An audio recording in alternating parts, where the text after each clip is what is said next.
Hello, and welcome back to another episode of Titan Sports. I'm Isabella Lyons. Hi everyone, I'm Darek Beeman. What's up, Titan sports fans? I'm Joseph Bianchini. Hey everybody, I'm Jonathan Mansour. We have a lot to cover today, so let's get the ball rolling.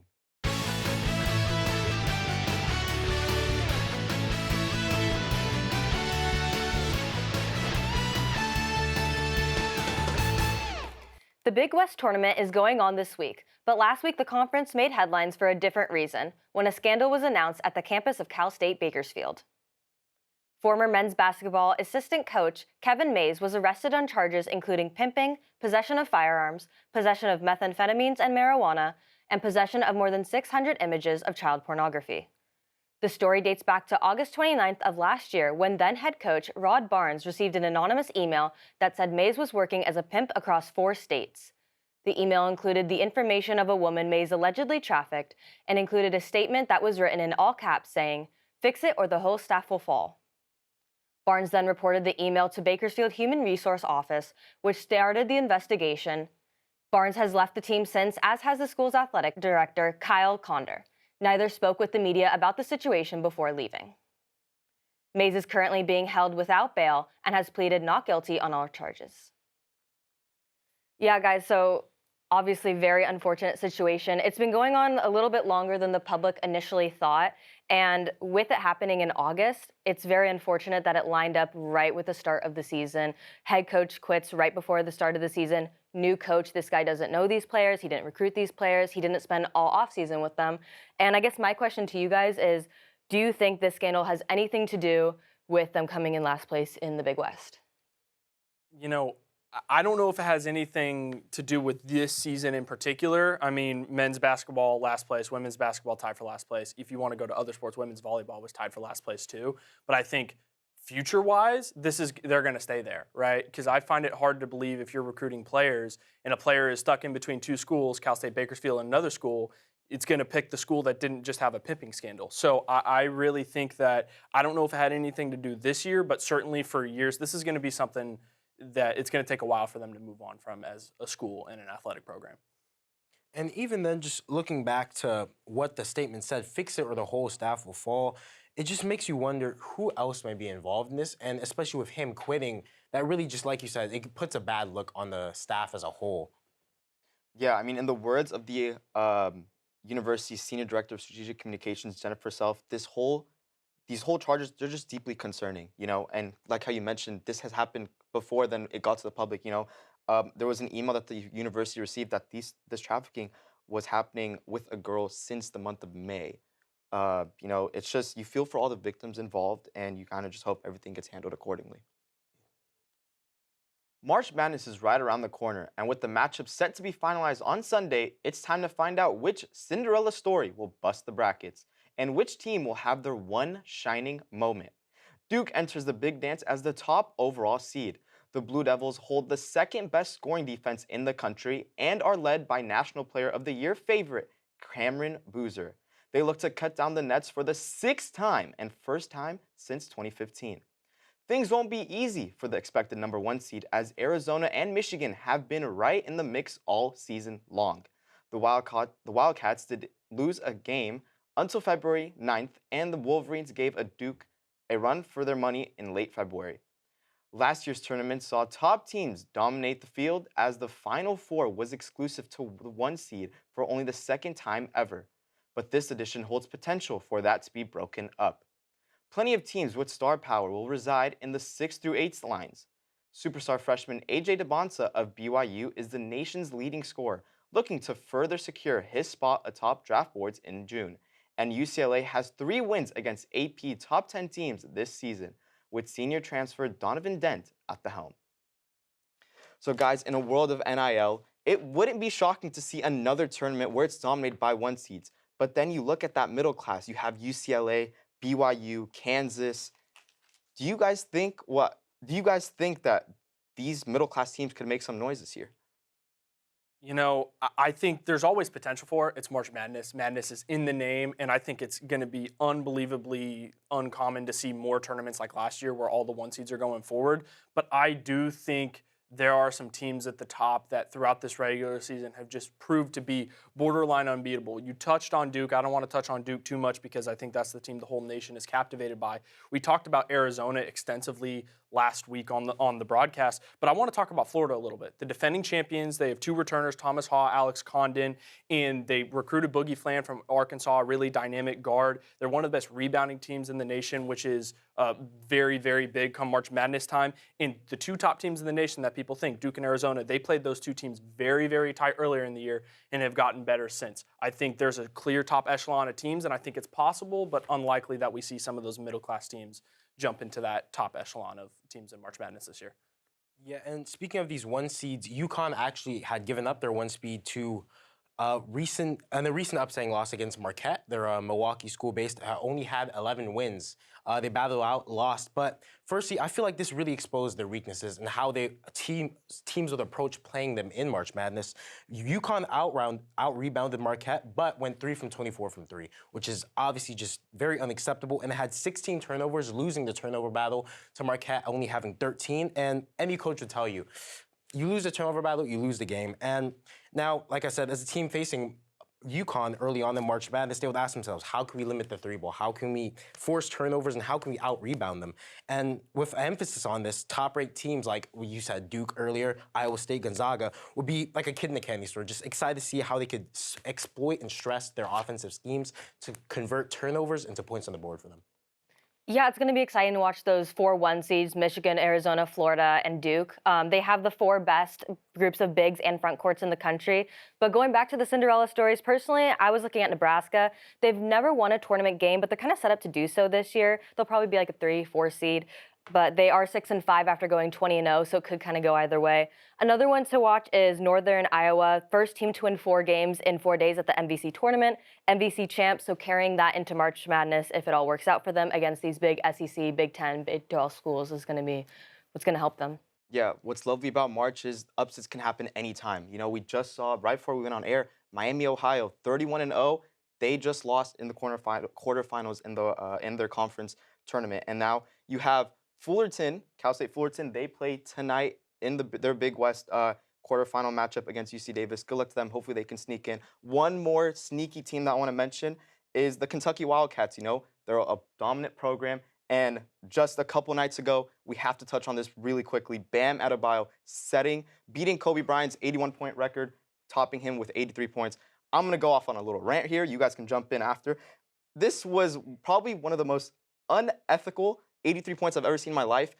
I have the stats right here. He shot 36 for 43 from the free throw line. And the end of the game, like, they were up by 30 the whole game. There was no reason for him to be out there. Just point hunting, but hey, 83 is 83, I guess. Yeah, I mean, if it was that easy, if teams in blowouts just gave it to their star and got him to the free throw line, we would have seen more 80 bombs by now. There's a reason we haven't. Was it an ethical 83 bomb? Definitely not. Was it still 83 points? Was it still worthy of being in the record books? For sure. Now, a little side note, I mean, everybody who would deny Wilt's 100 points, now you just have to accept the fact that Bam Adebayo has had the most points in a single game in NBA history. And I don't know if that sits right with me. Monday night in Houston, the United States national baseball team delivered one of its most intense games against the Mexico national baseball team, winning 5-3 in front of 40,000 fans at Dakin Park. Aaron Judge got things going with a 2-run homer, giving Team USA its first lead of the night. A few batters later, rising star Roman Anthony added a 3-run blast, putting the U.S. up 5-0. Paul Skeens was dominant on the mound, allowing only 1 hit and 1 walk with 7 strikeouts over the course of 4 innings. This win was the first time the USA defeated Mexico in the World Baseball Classic since 2006. Following on Tuesday night, the United States faced a major loss to the Italy national baseball team, losing 8-6 and making it one of the biggest upsets in the 20-year history of the World Baseball Classic. Italy jumped off to a massive 8-0 lead within the first 6 innings. The game handed the United States its first major loss of the tournament, leaving a complicated standing in Pool B. Despite the loss, Italy's dominant 9-1 victory over Mexico secured the United States a spot in the quarterfinals where they will take on Team Canada. Guys, Team USA, this was supposed to be a dream team. There was so much hype coming into this World Baseball Classic. It looked good through 3 games. The Mexico win was a statement win. Against Team Italy, they fall down 8-0, and obviously they're through. They play Canada in the quarterfinals, but it wasn't in their hands. Their fate wasn't in their own hands. I think it's something concerning to look at going into the tournament when we've seen Dominican Republic, Japan, and other teams look really, really dominant thus far. And to touch on that, it's just Italy was really dominant in the pitching here. They were effectively running the bases, and the U.S. was also just missing opportunities to put points on the board. Yeah, going back to just the game against Mexico, you kind of highlighted on it. You highlighted it. Aaron Judge, Roman Anthony, they were amazing, helping this offense get some runs on the board.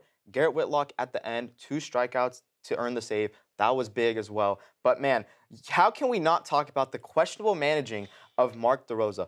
First of all, in the Mexico game, I feel like he left Matthew Boyd out a little too long. You know, he allowed 5 hits and 3 runs. He was shaky. I would have pulled him out a little earlier. And then how do you totally forget that the U.S. needs to beat Italy to clinch a top 2 spot in pool play? That is very poor managing on his end. He should be very thankful. Say grazie to the Italians because they saved us. We just avoided embarrassment, and hey, now we're going to play against Canada and make that country hear Freebird one more time. Yeah, I mean, I do think that the USA, they started hot against Mexico Monday. And Paul Skeens threw 4 innings, had 7 strikeouts. Aaron Judge had a 2-run homer. Roman Anthony, who is Judge's rival at home, had a 3-run homer. And I just think that they went into this matchup against Italy with confidence, which they should have. But unfortunately, Italy did, well, not unfortunately I was rooting for Italy, but unfortunately for the USA. You are part of time. Well, unfortunately for the USA, it just didn't work out. I'm Italian as well. I was Team USA all the way. But what I will say, too, going on what you were saying, Jonathan, the U.S., the pitching has always been an issue in past World Baseball Classics. We know the countries like Dominican Republic, even Japan, have had more impressive pitching stats. They had a rotation of Logan Webb, Tarek Skubal, and then and others going in. Paul Skeens. Nolan McLean was the one who started against Italy. That's by far the weakest of the pitching rotation. Why are you not playing him against Brazil or Great Britain? Why aren't you saving Skeens for the bigger games? Just complete mismanagement. It makes me completely pessimistic about their chances going on in the tournament, for sure. Don't get me started on Skubal. Do not get me started on Skubal. Oh my God, that's a whole nother rant. Yeah. CSUF women's basketball's NCAA tournament hopes are still alive after they powered their way to an 80-65 victory over Cal State Northridge in the first round of the Big West Tournament Tuesday. To nobody's surprise, it was sophomore forward Christina Jones who got things going for the Titans early and often. She had 10 points in the first quarter, establishing her presence in the paint as she's done all year. Fullerton freshman guard Maxine Sutizna already has 1 half-court buzzer beater this season, so why not run it back? Here, as time is running out in the first half, she grabs the board, puts the moves on her defender, heaves a shot from half-court, and drains it to put the Titans up 6 going into the half. The Matadors weren't done fighting, though, as they came back strong in the third, holding the Titans to just 9 points. After the block by Matador Alondra Lizama, guard Amia Moody hits a tough midi to cut the Fullerton lead to just 3. Fullerton crashed the glass in the fourth, out-rebounding the Matadors 17-6, while continuing to stun CSUN with their suffocating defense. Jones added 12 more points in the fourth, including this mid-range jumper, finishing the night with a monster 32-point, 14-rebound double-double paired with 5 assists and steals. The Matadors tried valiantly, but it was the Titans who grabbed the bull by the horns and sent CSUN home.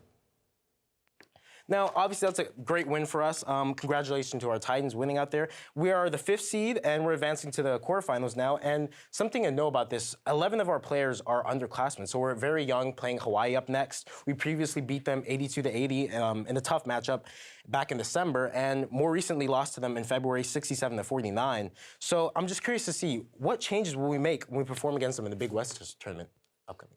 Yeah, well, kind of real quick, going back to the game against CSUN, you know, in the first and fourth quarter, Titans outscored CSUN by combined 19 points. So dominant from start to finish. And defensively, they held CSUN to under 22% from 3 and forced 28 turnovers, 15 coming via steals. You know, the Titans did struggle offensively, and that's what they're going to have to clean up against Hawaii today.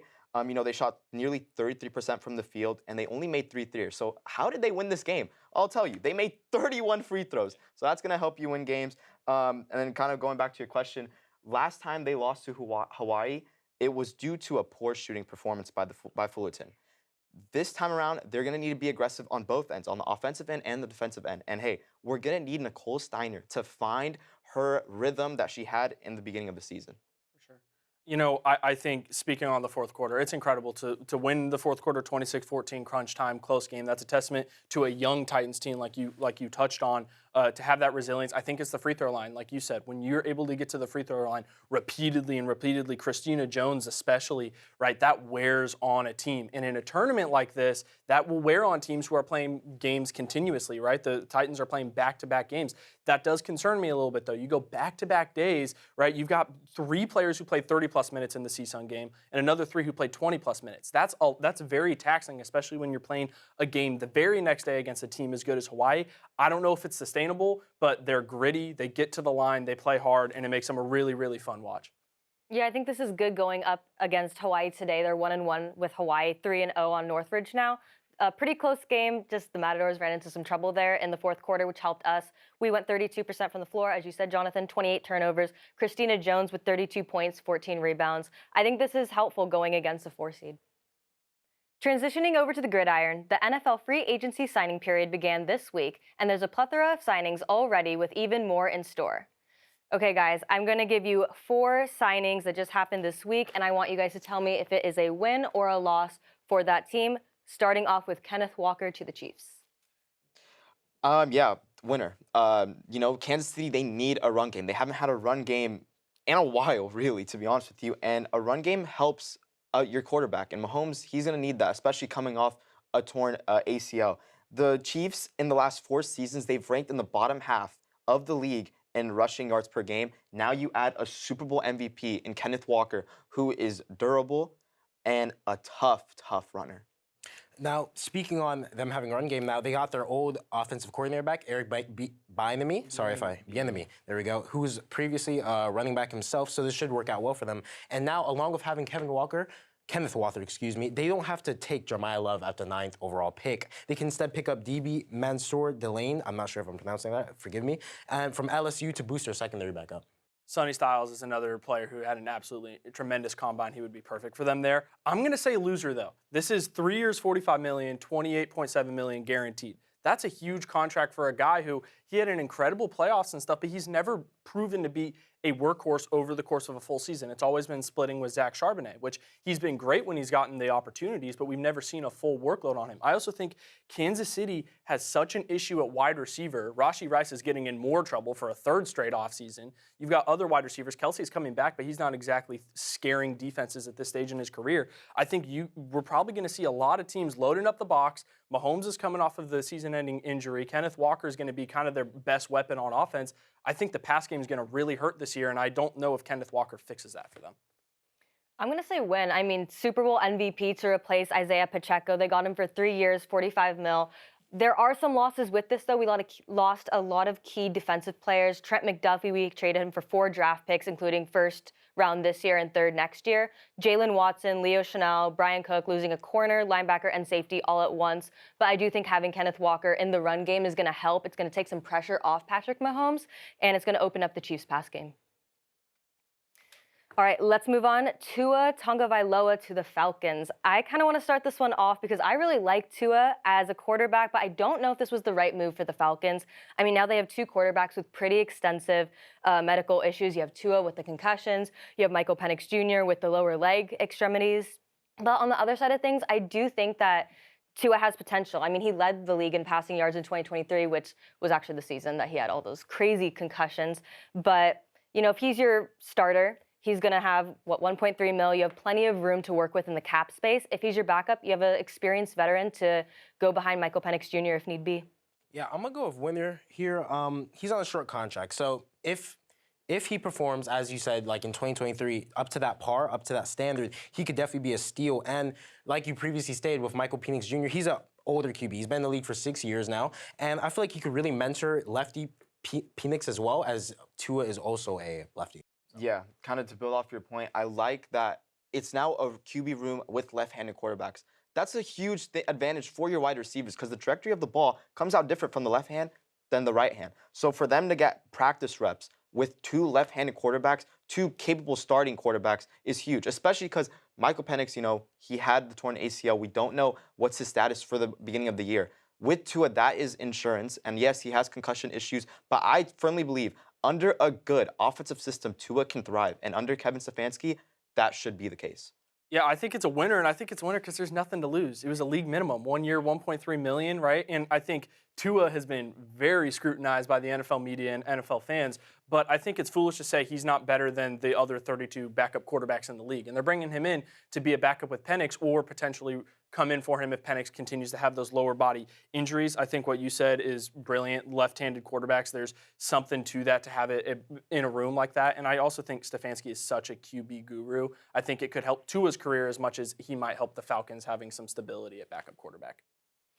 All right, Joseph, I'm going to go right back to you. Mike Evans to the 49ers. This is the best off-season move done so far. Maybe Max Crosby, but then that obviously ended up, going back to the Raiders. I think this is a huge winner. It's such a friendly contract. There was rumors Mike Evans was going to demand over $20 million a year. This is a 3-year, $42 million contract, and it's really only guaranteed money in the first year, meaning it's not a long-term commitment for San Francisco if Mike Evans continues to have his injuries. Kyle Shanahan offenses are at their best when they have a true X wide receiver. When he was in Houston, he had Andre Johnson. When he was in Atlanta, he had Julio Jones. And before Brandon Ayuk became a Formula One race car driver, Brandon Ayuk was that X receiver for the San Francisco 49ers and was doing great. I think Mike Evans provides exactly that and takes off so much stress off Christian McCaffrey and George Kittle, who's coming off of a torn Achilles when it comes to the red zone, but also just stretching the field in general. Huge winner. Yeah, to kind of build off your point, it's a winner for me as well. Ayuk gone, you need an upgrade at wide receiver, especially because, you have Ricky Pearsall. You're losing Juwan Jennings in free agency. You need a veteran wide receiver. And the fact that it's a big body wing receiver in Mike Evans, that just expedites that just increases your chances of winning games. And this is very reminiscent to when Devontae Adams signed with the Rams. It's a big body veteran receiver that's going to help out in the red zone immediately.